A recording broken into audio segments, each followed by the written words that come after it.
Teremos nosso primeiro encontro de muitos encontros científicos que a gente pretende fazer durante esse biênio aí.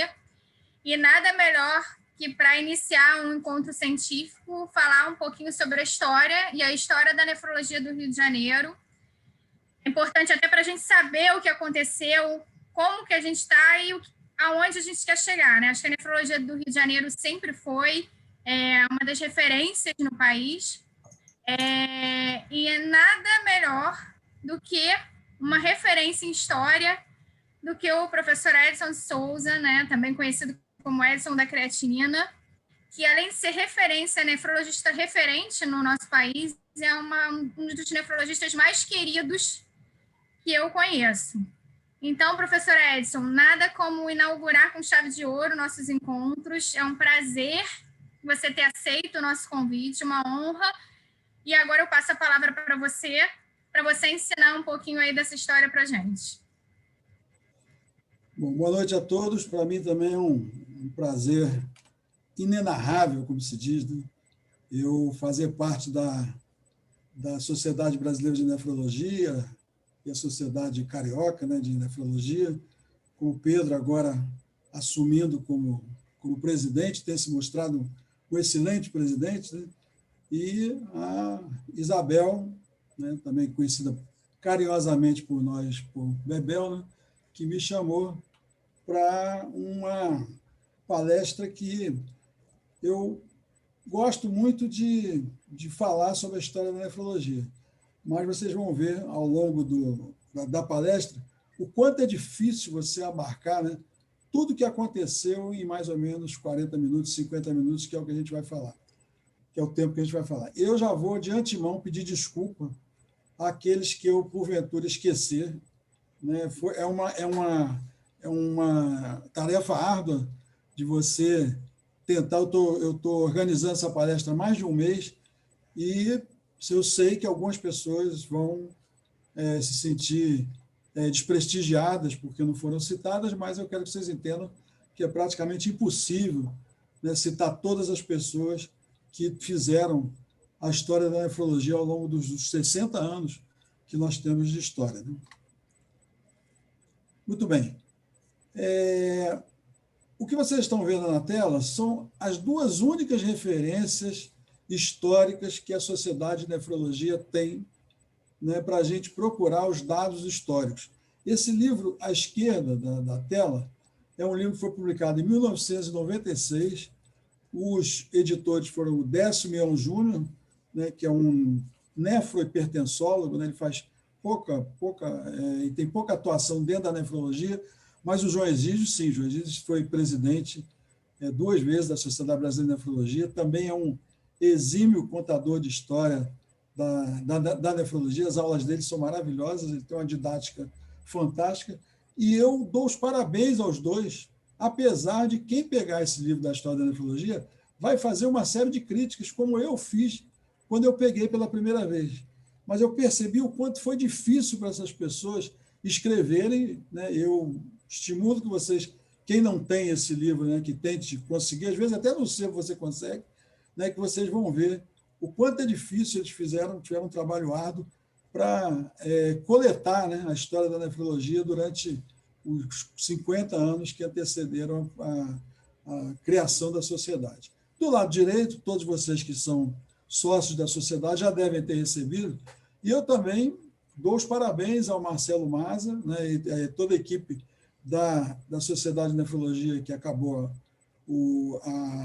a gestão agora, porque, da mesma forma, eles enfrentaram o touro na unha e conseguiram escrever uma história boa, que tem uma série de dados que se perderiam ao longo dos anos se eles não tivessem essa coragem, e que certamente muitas pessoas se sentiram alijadas, esqueceram de falar isso, falar aquilo outro. Eu fui presidente disso, eu fui presidente daquilo. É assim mesmo, tem que ter coragem para escrever, mas dá muito trabalho para escrever. Então, essas são as duas publicações, e eu estimulo as pessoas a partir de agora, né, que guardem fotografias, guardem fatos que aconteceram, porque senão daqui a 30 anos essa história vai se perder de novo. Muito bem, eu sempre começo minhas aulas, né, mostrando, para você falar da história da nefrologia do Rio de Janeiro, você tem que falar da nefrologia geral. E, vamos dizer assim, o tataravô da nefrologia, ou então, bem mais do que isso, é o Hipócrates. E olha o que ele falava lá em 400 a.C. Urina incolor é ruim, bolhas na superfície da urina indicam doença dos rins e sofrimento prolongado, e doenças dos rins e da bexiga são de difícil cura em idosos. Olha que cara fantástico, né? Sem nenhum aparelho, né? Ele só na observação ele fez diagnósticos, né, de insuficiência renal, né, com a urina diluída, podia ser até um diabetes insípido, um diabetes mellitus, bolhas na superfície geralmente são proteínas, né? E as doenças do rim e da bexiga podem ser desde uma bexiga neurogênica até uma estenose uma hipertrofia prostática, ou na mulher, uma doença da bexiga também. Muito bem. O pai da nefrologia é considerado o Richard Bryce. Richard Bryce é considerado o pai da nefrologia. Ele viveu em Londres por volta de entre 1789 e 1858, mas em 1820, 1830, ele começou a fazer os primeiros trabalhos. Quando ele recebia pacientes que tinham edema, ele já colocava a urina numa chama de vela e a urina coagulava, e ele dizia, e estudava e mostrava que aquilo era albumina, e ele internava aquele paciente com edema, com a urina albuminosa, e aquele paciente evoluía para coma e morria. Quando ele fazia a necrópsia desse paciente, olha, à esquerda, vocês veem um desenho do néter e um rim, né, real, né, com a sua coloração normal, e à direita, vocês veem um rim que pode ser de uma hipertensão arterial ou de uma glomerulonefrite, mas um rim de tamanho menor, com a superfície irregular. E o que vocês veem associado? Hipertrofia ventricular esquerda. Então, ele foi o primeiro a fazer essa associação, né, da síndrome cardiorrenal. Você tem um problema renal e leva a um problema cardíaco, certamente muitas dessas pessoas hipertensos ou muitos com algum tipo de glomerulonefrite.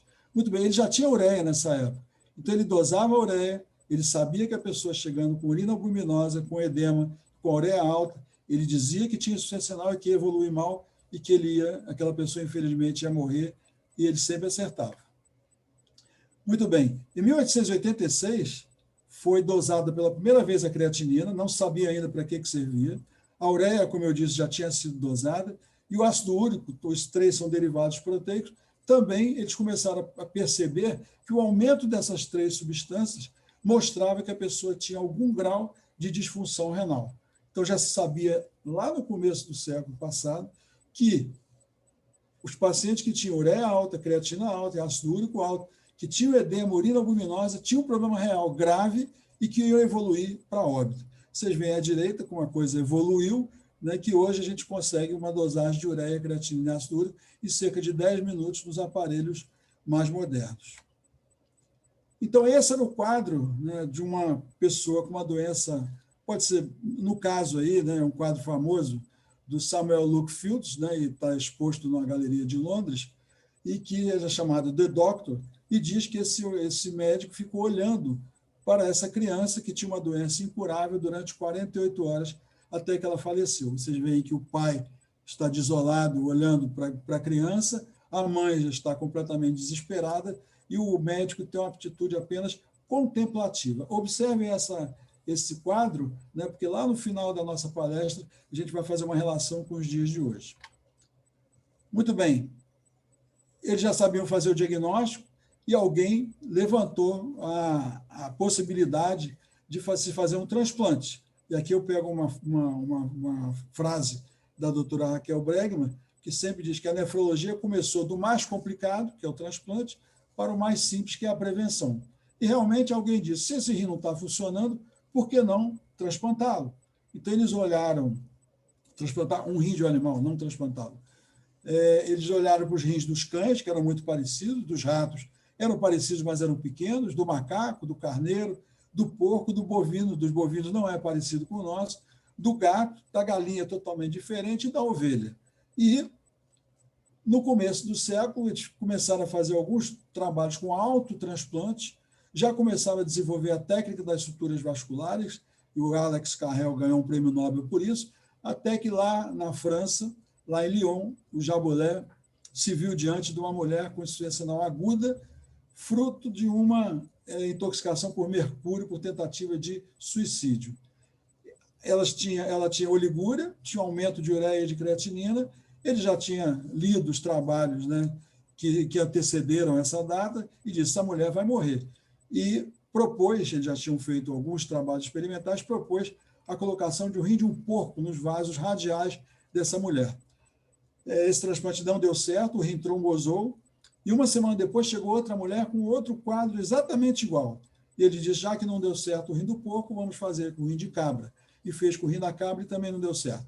Dizem, né, que o Jabolev praticamente foi expulso da sociedade cirúrgica, né, não existia nefrologia naquela época, porque ele estava fazendo transplante, chama-se xenotransplante, e os transplantes não davam certo e as pessoas morriam.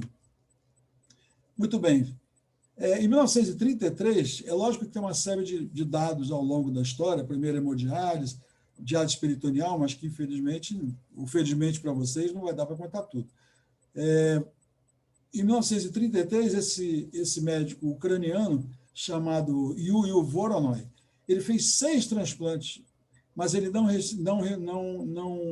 não respeitou o ABO, e nem ele podia tirar o rim, não existia respirador mecânico, não existia CTI, ele esperava a pessoa morrer, passava já uma solução para tirar o sangue, né, coagulado, a pessoa recém-morta, não tinha coagulado completamente, ele limpava o rim e ele colocava já nos vasos femorais, na coxa, né, vasos femorais de 6 pessoas.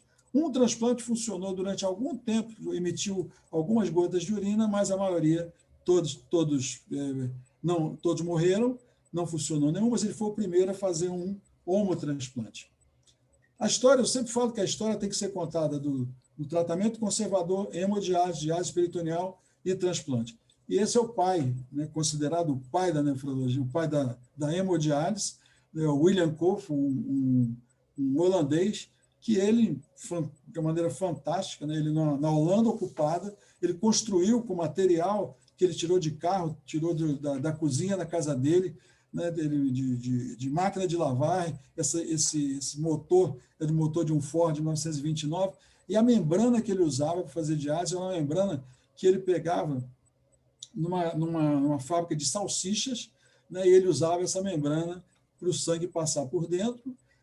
Já existia heparina, ele botava uma lâmpada em cima desse tambor que rodava com o sangue da pessoa, e embaixo um tanque com mais ou menos 100 litros, e que ele colocava.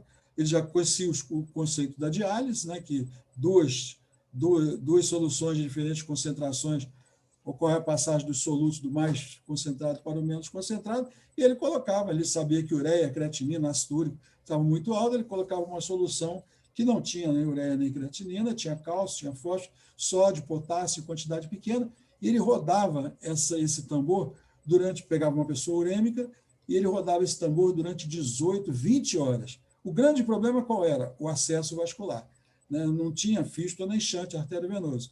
Então, ele tinha que dissecar uma artéria, ele chamava um cirurgião para dissecar uma artéria, dissecar uma veia, e dialisava durante 18, 20 horas.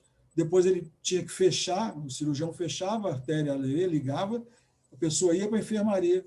Se não fosse insuficiência renal aguda, ou crônica agudizada, ou uma insuficiência renal aguda que recuperasse, a pessoa morria. E 16 morreram, só uma mulher que tinha uma colecistite calculosa sobreviveu.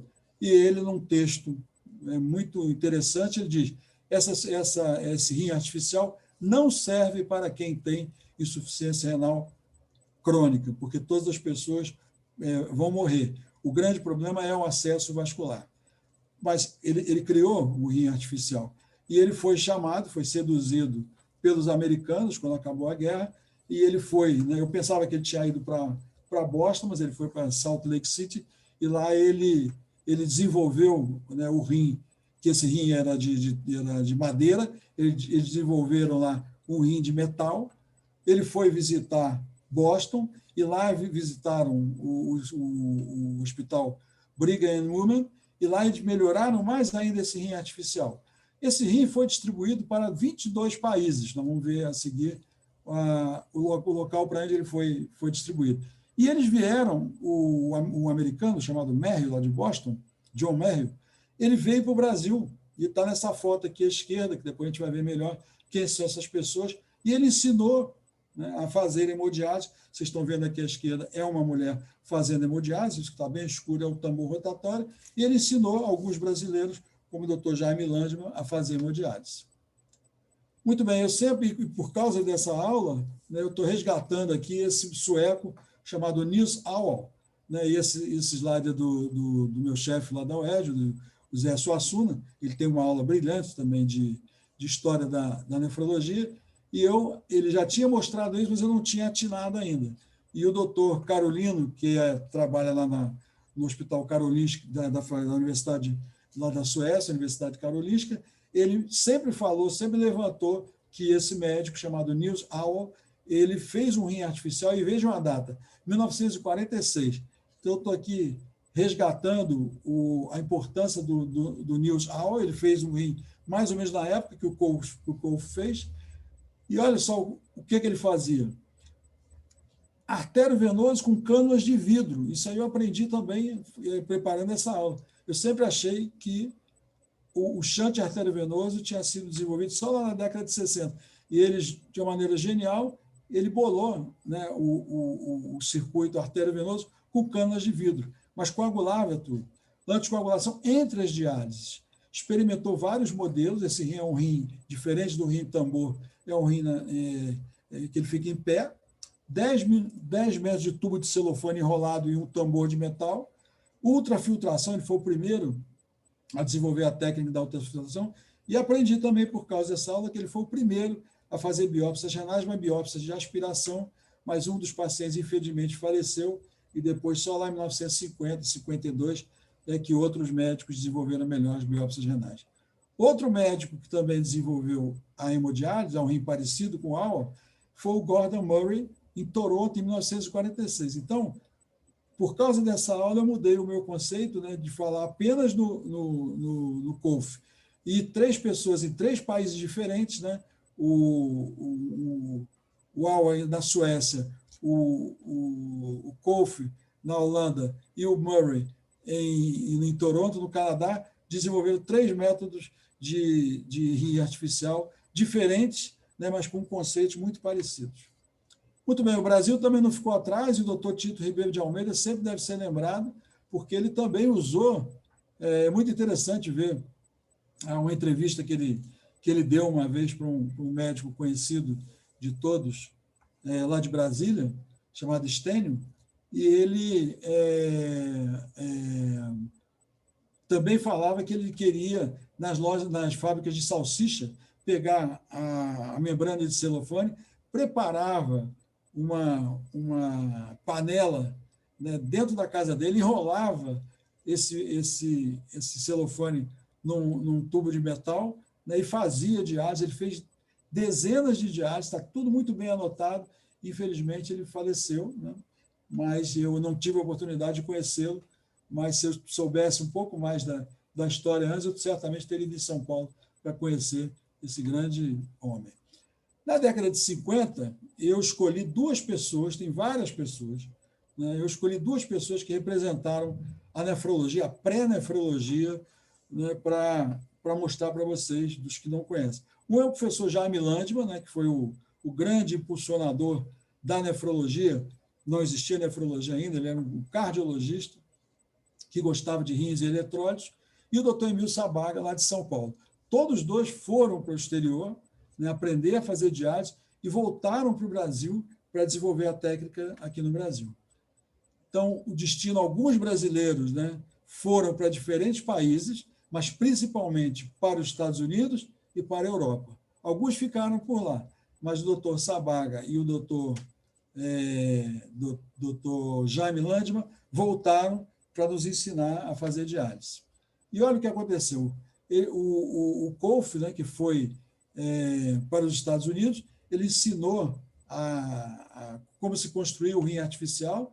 Lá em Boston, eles melhoraram muito aquele rim que era todo de madeira, fizeram um rim de metal e mandaram 22 rins à direita. Vocês veem 22 países diferentes, né, que eles mandaram, 22 locais diferentes, não de um país, porque alguns foram para o mesmo país. E no Brasil vieram 4 rins, 2 para o Rio de Janeiro e 2 para São Paulo.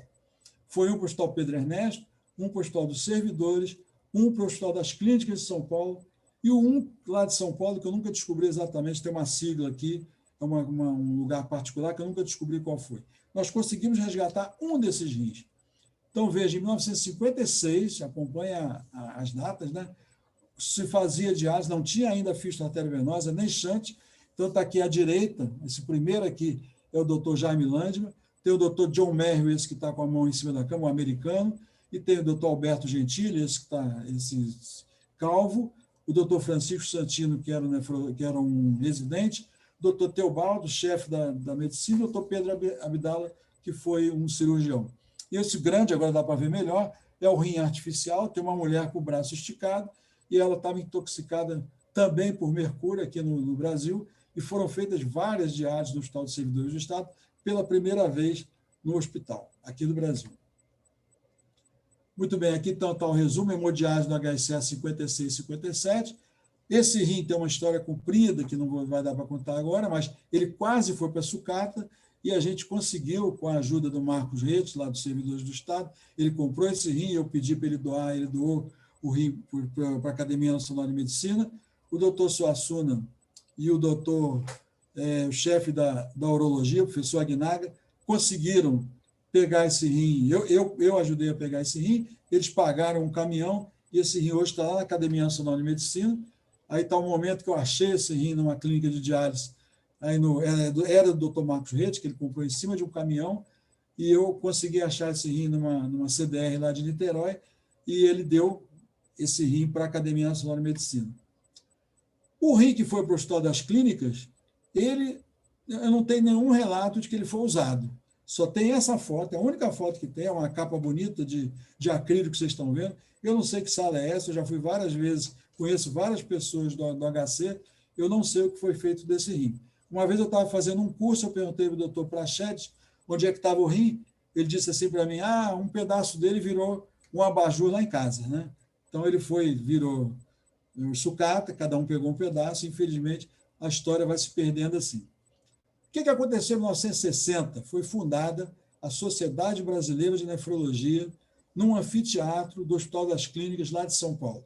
Então, eles foram para Paris, trouxeram dois parisienses famosos, o doutor Amburger veio aqui no dia da inauguração, da criação. E quem eram essas pessoas? Não existia nefrologia. Eram cardiologistas, eram clínicos, eram urologistas que gostavam de rins e eletrólitos. E alguns cariocas foram até São Paulo, assinaram também a ata da sociedade, e foi criada em agosto de 1960, nós estamos fazendo 60 anos, a Sociedade Brasileira de Nefrologia. Vocês estão vendo na foto dos dois, eu acho que são os dois únicos fundadores, o doutor, com a camisa listrada, é o doutor Jenner Cruz, infelizmente a doutora Elga, que também assinou, já morreu, e embaixo, alguns devem conhecer o doutor Renato Kovac, que está vivo até hoje, tem 90 e poucos anos, trabalha, ainda há pouco tempo trabalhava aqui no Hospital Samaritano, e está aí a ata, né, eu já chequei todos eles, a maioria, infelizmente, morreu, eles têm 60 anos, eles já tinham por volta de 30, então todos eles têm por volta de 90 anos. Muito bem, olha que coisa interessante. A nossa sociedade, né, nefrologia, foi fundada antes da Sociedade Internacional. Por quê? Porque estava marcada a fundação da Sociedade Internacional, só que pegou fogo no Palácio de Congresso. A sociedade, esse primeiro congresso, ele foi feito em duas cidades que são fronteiriças. Uma na França, chamada Evian-les-Bains, daquela água de mineral chamada Evian, né? E em Genebra, na Suíça. Então, vocês estão vendo abaixo uma série de pessoas que já se interessavam por nefrologia, né? Fisiologistas, cardiologistas, clínicos, que passaram, cada um do seu país, a estimular a nefrologia como especialidade. Muito bem. O doutor Landman, ele é que nem o Pedro, né, que não para só na hemodiálise, e ele resolveu fazer um transplante, e esse foi o primeiro transplante do Brasil, né, é um motivo de grande discussão dentro da nefrologia, é uma história comprida também, mas o tempo todo se dizia que o primeiro transplante havia sido feito em São Paulo, E um dia a gente descobriu lá nos servidores, o doutor Fábio Morínigo, que é um clínico lá dos servidores, que adora história. Ele me disse que tinha tido um transplante aqui no Rio de Janeiro em 64, o transplante foi de São Paulo em 65. Eu fui atrás do jornal, achei o jornal no Jornal do Brasil, onde é o HTO hoje, era ali o Jornal do Brasil, e eu espalhei essa notícia para a nefrologia inteira. Os paulistas até hoje não aceitam. A gente depois publiquei junto com o doutor Moura Neto, lá da Bahia. Tem 2 publicações, mas não tem publicação original. Né? Na hora que foi feito, não tem. Foi usada uma criança como doadora, uma criança que tinha uma hidrocefalia, e o rapaz tinha uma pielonefrite crônica, assim funcionou também durante algumas horas, mas infelizmente ele faleceu, o rapaz.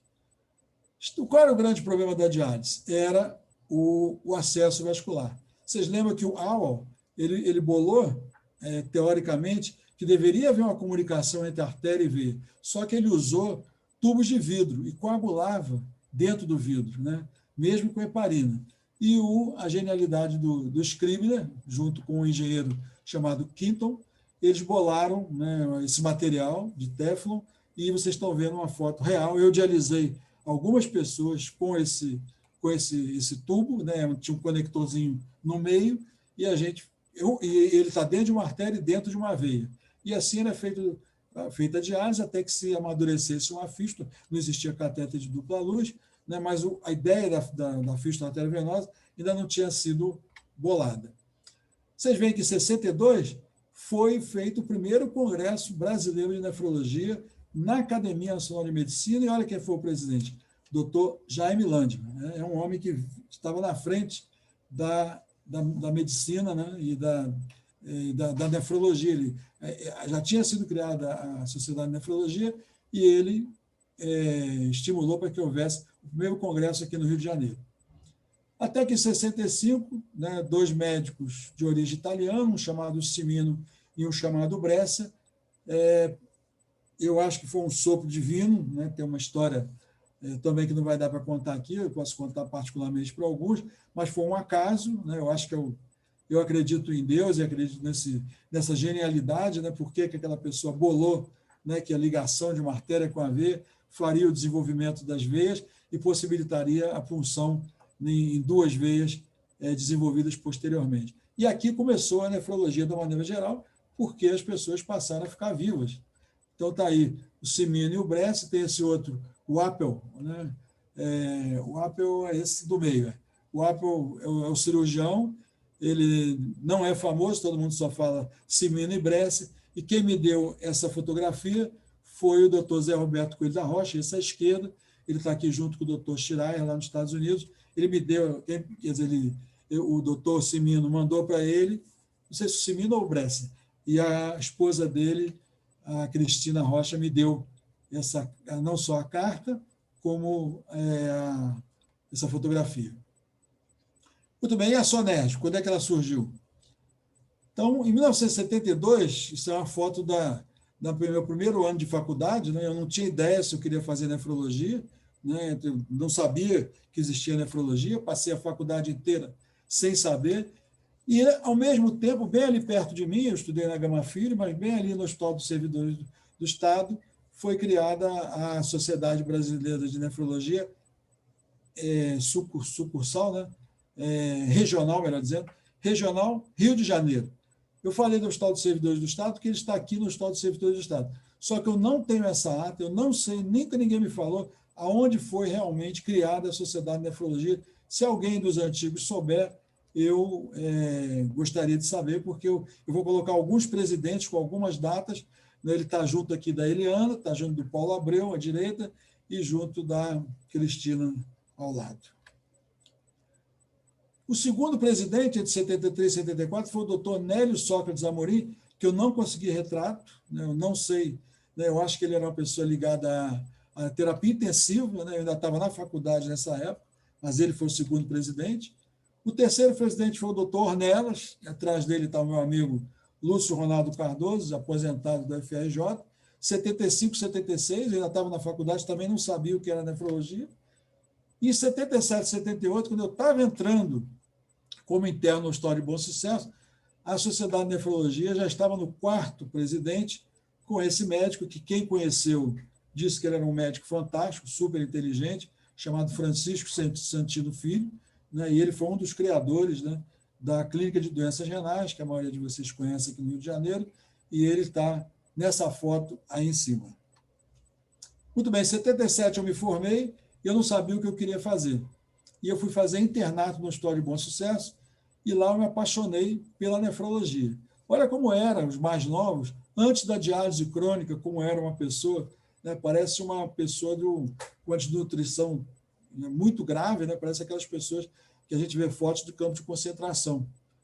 A dieta era só arroz, a diálise só se fazia em agudos e era insuficiente, a anemia não existia eritropoetina, então era transfusão para todo mundo, a doença óssea se usava hidróxido de alumínio e a hipertensão era maltratada porque tinha pouquíssimos medicamentos.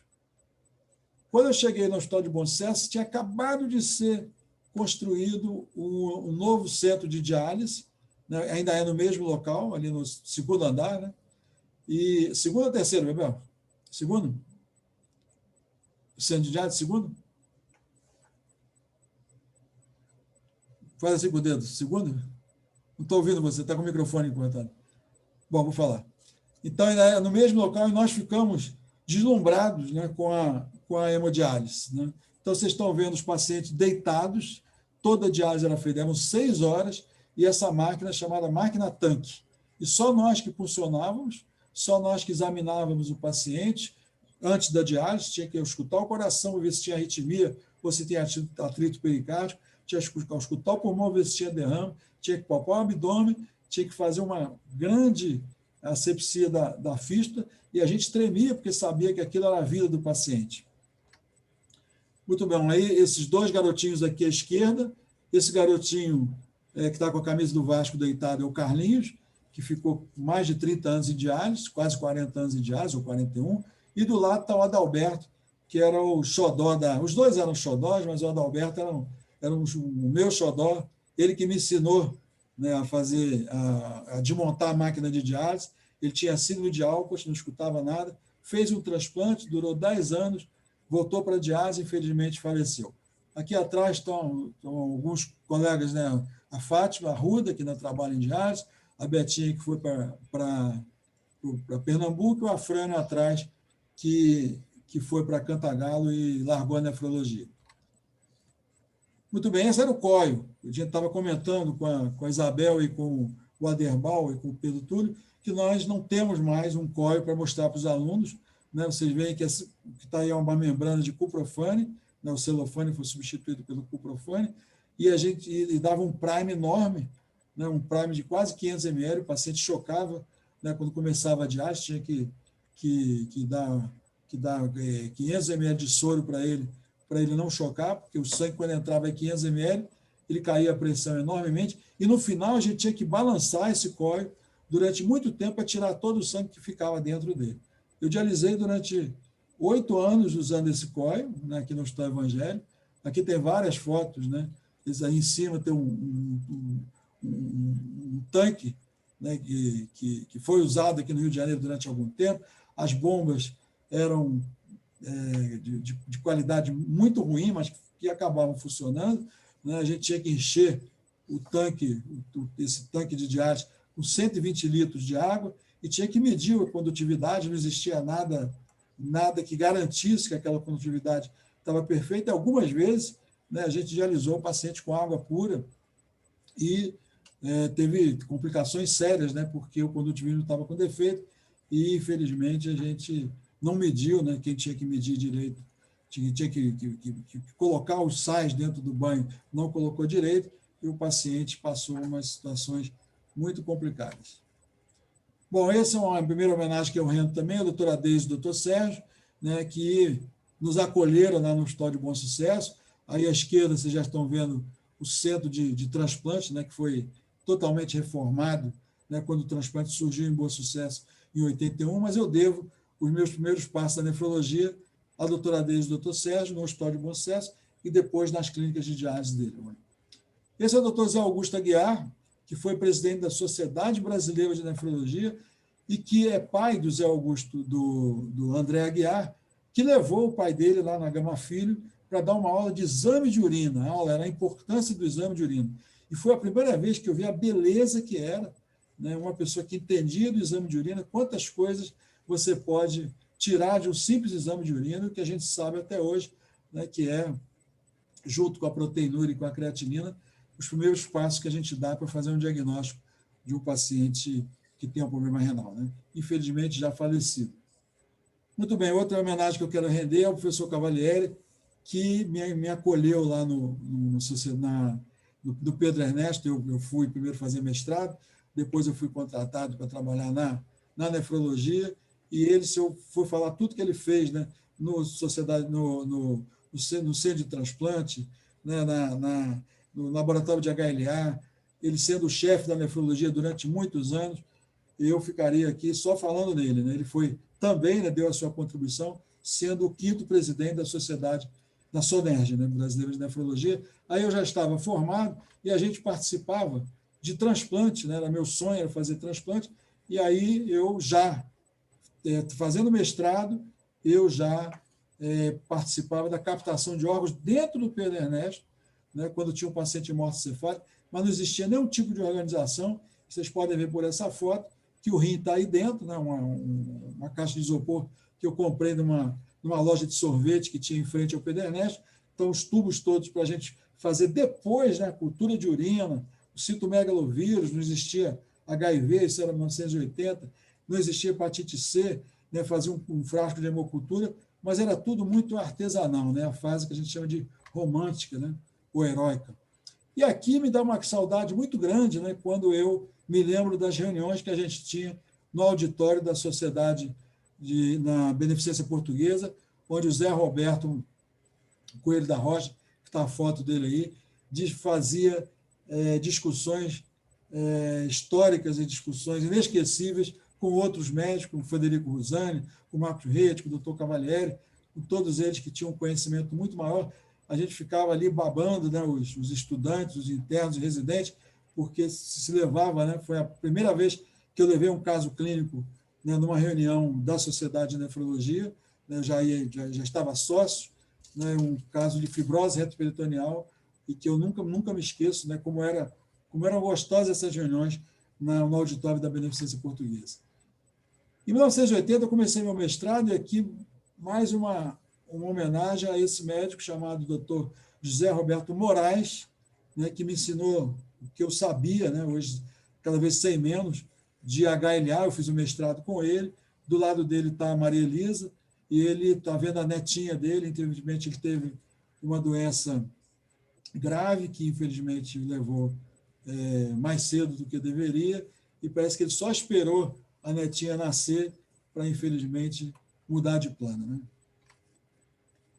Muito bem, o Dr. Omar também é um ícone na nefrologia do Rio de Janeiro, né? Foi uma das primeiras aulas que a gente teve na Sociedade de Nefrologia, que eu me lembro, né? Aulas homéricas, fantásticas, de vasculite, de lúpus, né? Tanto lá como no auditório do Hospital da Lagoa, né? E até hoje ele até está em atividade, né? Uma pessoa que não pode ser esquecida nunca.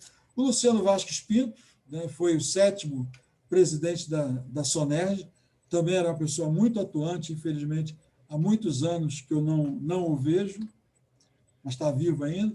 E o Fred, né, que é o guru da maioria, né, de nós, nefrologistas, né? Quem não conheceu o Fred, eu lamento, né, porque quem conheceu, como eu conheci, eu devo o conhecimento todo que eu tive de transplante, a ideia da minha tese de mestrado, a ideia da minha tese de doutorado. Infelizmente, ele se aposentou e raramente vai lá no Pedro Ernesto, mas sempre, todos que conhecem o Fred só têm a mesma opinião, né, que o Fred é o grande guru da nefrologia, e ele tinha discussões fantásticas com o Zé Roberto naquelas reuniões da Beneficência. Foi o 8º presidente. A Maria Lucila, eu tive muito pouco contato com ela, foi a 9ª presidente entre 87 e 88. Está aí o Zé Roberto, que em 89 e 90 ele foi presidente da Sociedade de Nefrologia, e ele sempre me apoiou nessa história de creatinina, e ele criou o check-up renal, né? Ele com a EAS, com a glicemia, com a pressão arterial e com um simples exame de urina, ele mostrava, né, que se podia fazer o diagnóstico da doença renal. E as pessoas olhavam meio de banda para ele, né? Pô, esse cara está pegando as coisas mais simples, né? E ele estava um homem à frente da sua história, né? Da nossa história. Infelizmente, também faleceu em 2008, e quem passar na Praça Nossa Senhora da Paz pode ver esse pedestal que tem uma placa de metal, que foi uma homenagem muito, muito bonita que fizeram para ele. Toda vez que eu passo lá na Praça Nossa Senhora da Paz, eu faço um pulo lá e faço uma oração para ele. Foi uma pessoa que me respeitou e que me ensinou muito. Bom, foi criado o Programa Estadual de Transplante, antigamente se chamava de Rio Transplante. E aqui, logicamente, vocês estão vendo, né, vários nefrologistas, o doutor Jorge Arnaldo foi o primeiro, o doutor Agora, o doutor Cavalieri, de novo, né, aparece como uma figura importante dentro da nefrologia do Rio de Janeiro. Outros no meio aqui não são nefrologistas, o doutor Chabo participou do primeiro transplante como clínico, era nefrologista, e aqui embaixo, né, o Sandro Montesano, que era enfermeiro e virou médico, trabalha até hoje na captação, o doutor Eduardo Rocha, que todo mundo conhece, né, eu também rendo a minha homenagem, porque foi quem cuidou de mim quando eu estava com Covid, o doutor André Albuquerque, o doutor Rodrigo Salo e o doutor Gabriel Teixeira, e agora, há cerca de 6 meses, mais ou menos, mudou, e eu tenho que atualizar, eu não me lembro do nome do atual presidente. Sidney. Como? Sidney. Tem que atualizar esse slide. Bom, o 11º presidente foi o Ricardo Faria, né, que foi muito atuante na nefrologia durante um bom tempo, mas faz tempo que eu não o vejo. Né? Ele foi o criador, junto com o Sérgio Santos, que foi médico e professor lá do Pedernest, ele criou o chamado a GER-Nefrologia, que foi o primeiro grupo de discussão, agora virou Nefrofórum, né? A Carmen Tisano assumiu essa posição, tem mais de 700 nefrologistas, e ele, né, foi o primeiro a me entrevistar para um podcast. Ele é uma pessoa que entende muito de informática, é um excelente nefrologista, mas também eu não o tenho visto, ele é muito amigo do Suassuna.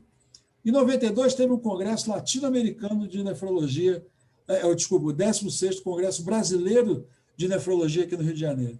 Então, vocês veem aqui à esquerda o doutor Virgílio Pinho da Cruz, o doutor Pedro Paulo, esses dois eram do Pedernest. Esse terceiro aqui, acho que é um americano, tem 2 africanos, doutor Cavalieri, de novo presente, doutor Zé Roberto, que foi o presidente, doutor Ricardo Faria, que era o presidente da sociedade do Rio de Janeiro, e esse último aqui eu não sei quem é, não sei se ele é estrangeiro, realmente eu não sei quem é. O doutor Josemir, também conhecido por todos nós, né, que eu tenho uma dívida de gratidão tremenda para ele, né, ele foi o presidente da SONEST 93-94, foi presidente da Sociedade de Nefrologia 2007-2008, né, e foi presidente do Congresso Brasileiro de Nefrologia, o último que teve aqui no Rio, em 2018. Muito bem, o Sérgio, que foi médico e professor lá do Pedernest durante muito tempo, né, durante toda a vida dele, se aposentou há uns 3 anos, foi presidente 95, 96. O Elias, da UF, foi o 14º, 97, 98. O Mauro Barros André foi o presidente 99, 2000.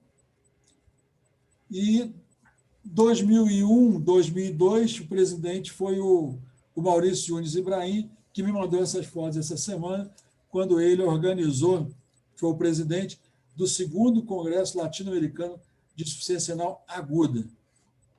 E ele, com essa experiência do Congresso, ele se candidatou e foi eleito a ser presidente da Sociedade Brasileira de Nefrologia Rio de Janeiro, SONES, entre 2001 e 2002, e foi o 16º presidente.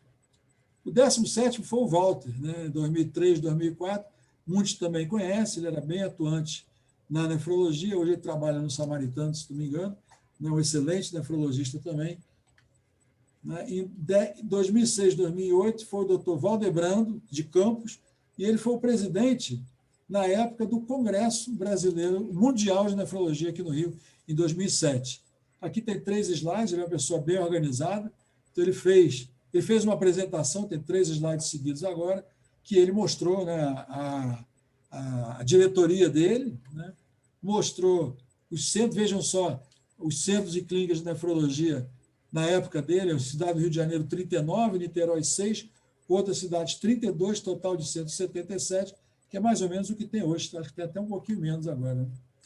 Olha as atividades da diretoria que ele listou, né, participação da eleição, solenidade de posse, caminhada de nefrologia. Isso é necessário, e vocês que estão atuando agora, né, não deixem de anotar, né, porque isso, alguém, né, vai contar essa história daqui a 10 anos, e eu tirei isso aqui de uma série de slides que ele mandou para mim.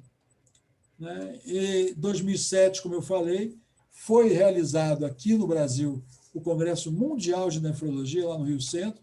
Então, está o Dr. Maurício Ibrahim, junto com o professor Schor, infelizmente falecido também, e embaixo o doutor Maurício com o doutor Omar, né, uma pessoa marcante da nefrologia do Brasil. O 19º presidente foi o doutor Eduardo Rocha, todos o conhecem, né? Ele foi coordenador do PET durante um bom tempo, né? E ele foi em 2009, 2010 presidente da SONERJ. Depois foi o Renato, muitos de vocês, né, eu conheço como Renatinho, lá da UFRJ, 2011, 2012. O Luiz Paulo foi 2013, 2014. O Maurilo foi em 2015, 2016. E aqui eu quero também fazer uma homenagem ao Maurilo, porque ele pegou uma época, foi o 22º presidente, que ninguém queria ser presidente da SONERJ. A SONERJ, eu me lembro das reuniões, algumas poucas reuniões que a gente fazia, e que a presidência ia ficar vaga, né, e não ia ter, ia ficar acéfala, né? Como eu digo para vocês, né, que várias sociedades de nefrologia pelo Brasil estão completamente abandonadas. Né? Ele não deixou, ele teve, acho que teve até uma mudança de estatuto, porque ele teve dois mandatos seguidos, né, para a sociedade não ficar sem presidente, e ele fez uma jornada fluminense de nefrologia, né, e ele depois assessorou a esposa dele a ser a presidente. Está aqui uma organização de uma das reuniões que a gente fez no Hospital da Lagoa, né, e está aqui a Beatriz, né, que foi a penúltima presidente antes do Pedro Túlio, né, a última antes do Pedro Túlio. Muito bem, finalmente chegamos no Pedro Túlio, 2021 e 2022, e quando ele disse que queria ser presidente, eu fiquei muito feliz, mas assim, como é que esse cara vai arrumar tempo para ser presidente ainda, né? Ele é pai, marido, trabalha no Silvestre, né, já fez quase 400 transplantes, fez transplante de fígado e rim, coisa que a gente nunca fez, ele foi residente lá do PDNES. Transplante de pâncreas, nós nunca fizemos no PDNES. Transplante de paratireoide, né, foi o primeiro na América Latina, se não me engano. Transplante com robótica, né, foi o primeiro, né, a fazer nefrectomia aqui no Rio de Janeiro com robótica. Transplante multivisceral e transplante de 3 órgãos, transplante de coração, fígado e rim. Então, realmente, a gente só tem homenagens a render para o Pedro Túlio, não só por essa capacidade fantástica que ele está tendo de trabalho, como a parte administrativa parece, né, que ele está... Parece não, né, certamente ele está tendo uma atuação muito boa, né, todos estão elogiando e já estão fazendo campanha para ele ser presidente da Nacional.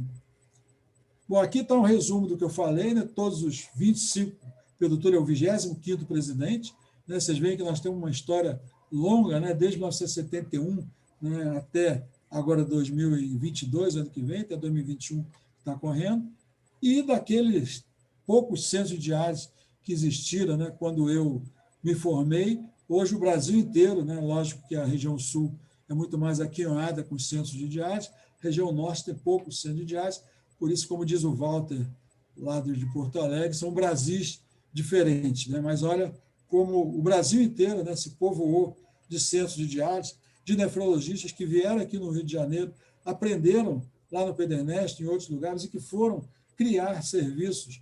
Né? Isso nos dá uma satisfação muito grande. Né? Pessoas que foram para o Ceará, pessoas que foram para o Maranhão, que hoje não precisam mais vir para cá, né? Mas no começo muitos vieram e aprenderam aqui no PDNEST, em outros lugares do Rio, e levaram esse conhecimento.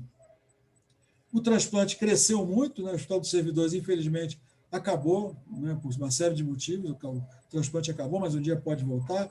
O PDNEST nunca parou, o Hospital de Bom Sucesso, desde 81 também não, nunca parou. O Hospital Antônio Pedro está funcionando o transplante, mas tem que aumentar. O Hospital Clementino Fraga Filho está voltando. E em Santa Casa, alguns hospitais fazem. E o hospital, agora que está fazendo muito, é o Hospital São Francisco, com a doutora Deise, e o Pedro Túlio, como eu disse, né, no Silvestre, no São Lucas, fez mais de 400 transplantes, ou quase 400. 2 palavras sobre a Academia Nacional de Medicina. Nós temos alguns representantes da Academia Nacional de Medicina, como o doutor Omar, né, que há muito tempo está lá, como o doutor Maurício e o doutor Suassuna, né, que assumiram há cerca de, se não me engano, 1 ano e meio ou 2, né? Eu fui na posse dos dois, mas são os nossos representantes. Nós temos 6 nefrologistas lá na academia. O doutor Valdebrando também é da academia, como um correspondente nacional, que esse que foi presidente da sociedade, e agora nunca deixo, não posso esquecer, também da enfermagem, essa enfermeira chamada Eurinilce, e que muitos da antiga conhecem como Lili, ela foi a primeira pessoa que também me recebeu de braços abertos, que me ensinava tudo que ela sabia da diálise lá no PDNE. Nós não temos um retrato, uma foto que seja, né? Eu procurei muito esse mês inteiro, não tem um retrato do centro de diálise do PDNE no passado, infelizmente. Ela me mandou uma série de retratos, mas de trabalho em si, não, mandou de algumas festas, como vocês estão vendo aqui embaixo. Esse cabeludo aqui do centro é o Sérgio, né? Tem um cearense aqui de bigodudo, o Jacques, e tem a Auristelina, que está abraçada, né, com o Jacques, essa aqui do meio, que foi a nossa mãezona lá da diálise, né? Ela ficou lá 35 anos, uma pessoa boníssima, né? Chamada de Auri, né? Auristelina, também conhecida por Auri. E também não posso deixar de elogiar e render minha homenagem à Lúcia Caldas, né, nossa patologista, infelizmente falecida há cerca de 2 anos. Né, eu pedi uma foto atual dela e a Ana, que é a nova patologista lá da UF, me deu essa bonita foto. Né, ela deu algumas aulas na Sonerge, na Lagoa, me lembro muito bem ela dando aula, quando pela primeira vez ela mostrava, né, a beleza que é o rim por dentro, né, os glomérulos, o tubo, o intestino, e falando, brincando com aquelas lâminas maravilhosas. Ela era extremamente cuidadosa e competente. Né? Então, minha homenagem, minha saudade também à Lúcia Caldas. Bom, eu chamo isso de Rising Stars, né? Isso aí quem me ensinou foi um residente. Né? E eu cito só alguns aqui, né? As estrelas que estão brilhando, subindo. Né? Então, o Carlos Pérez, né? O Pedro Túlio, o Conrado, a Bebel, que está na frente, a Cláudia, e vários outros residentes que foram do PDNestre, que foram da FRJ e que hoje estão brilhando por aí. Né? Então, está aí a foto do Pedro Túlio, junto com a Raquelzinha, com o Conrado, e eu sempre esqueço dessa lourinha aqui. Meu nome dela, Pedro? Juliana, minha amiga, está lá no Sul, está em Porto Alegre. Isso, Liliana? Juliana. Juliana Andrade. Isso, é muito boazinha ela, muito boa. E Raquelzinha está nos Estados Unidos. Raquelzinha é uma graça também. E o Conrado, todo mundo, os novos conhecem. Né? E o Pedro Túlio, né, se não tinha mais nada para falar dele, o cara ainda, toda quinta-feira, ainda faz uma sessão que já virou um vício, né, para muitas pessoas do Brasil inteiro hoje. Se a pandemia nos deu alguma coisa de bom, foi essa comunicação que a gente está podendo ter aqui agora. Né? Então, tinha que ter alguma coisa de bom no meio dessa desgraça toda. Né? Então, o Pedro Túlio já está na 34ª sessão, né, das mais variadas possíveis, de acupuntura, a nutrição, a história também, que ele já me chamou, a transplante na época da comemoração do mês de transplante, e toda quinta-feira ele cita lá as pessoas que estão, então ele fala, doutor Cavalieri está presente, doutor fulano, doutor ciclano, está todo mundo já esperando quinta-feira para ver qual é a próxima sessão. Né? Eu só tenho elogios para fazer essas sessões, eles ainda ficam gravadas, você pode rever, e eu tenho mandado essa sessão para um monte de gente aí pelo Brasil. Muito bem, está aí a nossa Bebel em primeiro plano, Claudinha aqui em primeiro plano, Cristina Guedes, um monte de gente bonita e boa num congresso. Eu não me lembro que congresso foi esse, né? Mas tudo isso aqui é só nefrologista, né? E está aqui a Tereza, que está no Maranhão, o filho do Cavalieri, né? O Marcelo está lá atrás, a Andréia, a Patrícia, que graças a Deus também, como eu, né, escapou do Covid, né? O Davizinho, que está em São Paulo. É só gente boa. Foi muito bom isso, 2007. Foi no Congresso Mundial de Nefrologia. E a Isabel, além disso tudo que ela está fazendo, ela também salva a gente aí no incêndio. Né? Quer dizer, meu hospital pegou fogo. Eu digo meu hospital porque eu também considerava meu. Né? Porque eu cresci aí, né? Eu cresci como médico aí nesses prédios. Né? Quando eu vi esse prédio pegando fogo, é como se fosse a minha casa, sabe? Eu vivia aí dentro o tempo todo. Eu aprendi tudo que eu sabia, né, de nefrologia, eu aprendi aí. E quando eu vi que ele estava pegando fogo, eu fiquei muito triste, né? E eu vi a Isabel na televisão dizendo retomada das cirurgias, né? E ela também apareceu levando gente, né? E salvando gente. Acho que morreu pouca gente, infelizmente, mas morreram, né? Morreu acho que 2 pessoas. Morreram três. Mas ela 3 foi pessoas. uma vez. E, além disso, também ela aparece nas lives internacionais. Raquel, né, com o seu eculizumab, né, e falando de síndrome hemolítico urêmica e falando cada vez melhor. Né? Só tenho elogio para vocês, tá bom? É um prazer. E aqui, para finalizar, né, como eu gosto de história, eu comecei, e o Facebook me ajudou, né, a pegar a carinha de cada um, né, dos que eu não tinha, né, e eu fiz essa lista de mais ou menos 200 pessoas, desde os primeiros residentes, o Michel e o Fred, que a Maria Alice não me ouça porque ela reclamou comigo que ela foi a primeira, aí começa aquele negócio, você foi o primeiro, né, mas a minha lista é essa aí. E todos vocês estão aí, todos que foram do PDNet estão aí, né, não vai dar para procurar cada um de vocês. Está aí o segundo time,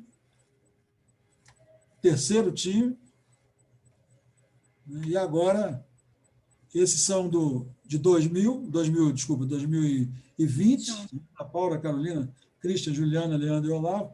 Infelizmente, eu tive pouco contato com eles, porque em março eu fiquei doente. E esses aí são de 2021, que eu não sei nem o nome ainda, mas eu já estou me preparando para voltar. Né? Sejam bem-vindos, mais 6 residentes. E nós precisamos de um professor titular lá no PDNest. E o doutor Suassuna, né, foi vamos dizer assim, o que tirou a maior nota, né, foi o vencedor da disputa, mas o Maurício e o Sérgio também foram aprovados para a cadeira de titular, né, e foi no dia da prova, né, o doutor Cavalieri, mais uma vez, presente, né, ele está sempre presente, o Fred aqui, e eu, e o Suassuna logo depois comemorou, né, o 1000º transplante que o Cavalieri começou a fazer lá em 1975, né, e o sonho do Suassuna está se concretizando, né, se vocês forem lá no PDNet, esse prédio está quase pronto, né, que é nós chamamos de Nefrão, mas ele não gosta, mas é o Núcleo de Assistência, Treinamento e Pesquisa em Nefrologia e Transplantes da Universidade do Estado do Rio de Janeiro. Está aí, para quem não acreditava que ia sair, essa é a obra, essa foto me mandaram agora, a Joan, que sempre me manda as fotos, mas essa acho que foi o Jorge que me mandou. Aí está lá, né? Está lá, e o objetivo é que tenha transplante de tudo aí, quem quiser voltar será bem-vindo. Lembra daquela primeira foto do The Doctor, né? E todos vocês que estão vendo, acho que devem saber, né, como eu sobrevivi da Covid. Eu vou dizer para vocês que quando chegava, né, uma pessoa e olhava para mim, né, mesmo toda mascarada, encostava a mão em mim, falava comigo, era um alento, sabe? Dava uma força para continuar e não desistir. E abaixo eu vi essa charge em algum lugar, eu acho que eu montei isso aqui, ou eu peguei isso de uma aula, não sei, mas está um médico virado de costas para o paciente, né, fazendo uma analogia com essa foto, e só olhando para o computador. Claro que vocês olham para o computador, para o seu telefone celular, mas não esqueçam que ali do lado tem uma pessoa que precisa de um toque de carinho, uma palavra de apoio, que vai melhorar muito o prognóstico daquela pessoa. Muito bem, o Obama, quando ele passou o cargo dele, ele falou, no final do discurso dele, ele falou essa seguinte frase, acabou com essas frases. Eu estou ansioso para fazer tudo o que eu puder para ter certeza que o próximo presidente tenha sucesso. Como eu disse antes, eu penso nesse trabalho como uma corrida de revezamento. Você pega o bastão, corre o melhor que puder, com a esperança de quando for a hora de passar o bastão, você pode dizer que nós fazemos isso, eu quero garantir que a passagem do bastão seja bem executada, porque, acima de tudo, estamos no mesmo time. Então, eu me considero assim, né? Eu acho que eu estou quase passando o bastão, né? Agora, eu não podia terminar a minha palestra, né, sem agradecer também ao Denilson, que é um rapaz lá da bacteriologia da UERJ, que eu dou as ideias para ele, e ele fez esse robô aí em Marte, né, chegando em Marte, ele encontrou 2 marcianos com a placa, né, já dosou sua creatinina, e o Dia Mundial de Rim, né, que foi no dia 11 de março. Muito bem, a última homenagem é ao Gilson, né, que foi o presidente da Andreterge durante muitos anos. Ele faleceu agora, acho que segunda-feira, né, foi um baque muito grande, foi mais um, né, todos vocês, né, tem pessoas queridas, né, essa semana já foram 3 pessoas que eu conheço, e eu quero que ele esteja em bom lugar, né, foi um cara que lutou muito, né, muito pela nefrologia do Rio de Janeiro. Depois de muitos anos, eu consegui, né, que o presidente Maza, lá da Sociedade de Nefrologia, colocasse na camisa a frase, né, que eu torço para que um dia entre na Sociedade Internacional de Nefrologia, que é ame seus rins e dose sua creatinina, e que ele colocou nas camisas do Dia Mundial do Rim aqui do Brasil. Eu espero que o Cristo, né, olhe por nós num momento tão difícil, né? A Cristina Rocha, né, sempre consegue iluminar o Cristo no Dia Mundial do Rim. Todos vocês, eu já fui, né, vocês já foram, né? Eu espero que ele se compadeça de tudo que está acontecendo, não só no Brasil, como no mundo inteiro, porque todo mundo já está cansado de sofrer, não é verdade? Muito bem, muito obrigado. Ame seus rins, dose sua creatinina. Foi um prazer enorme falar para vocês. Bom dia, boa tarde, boa noite. Vou bater minhas palminhas aqui, porque na live a gente nunca pode, né? Mas,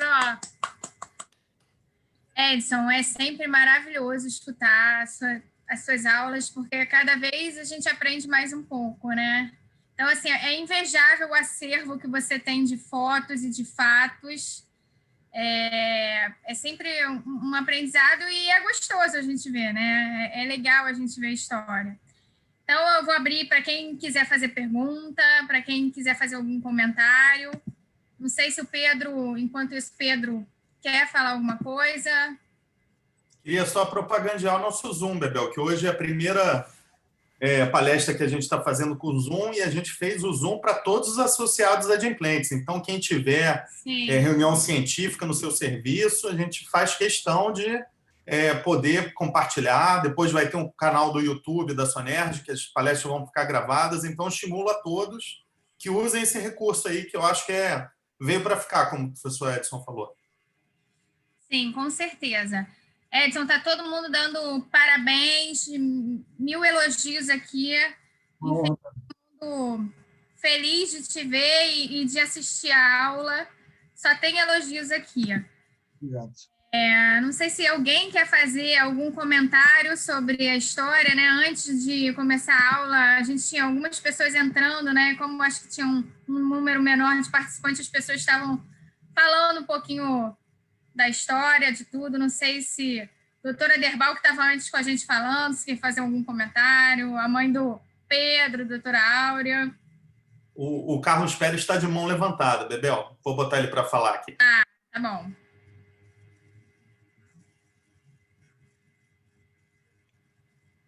Opa, estão me ouvindo? Sim. Muito bem. É emocionante, né?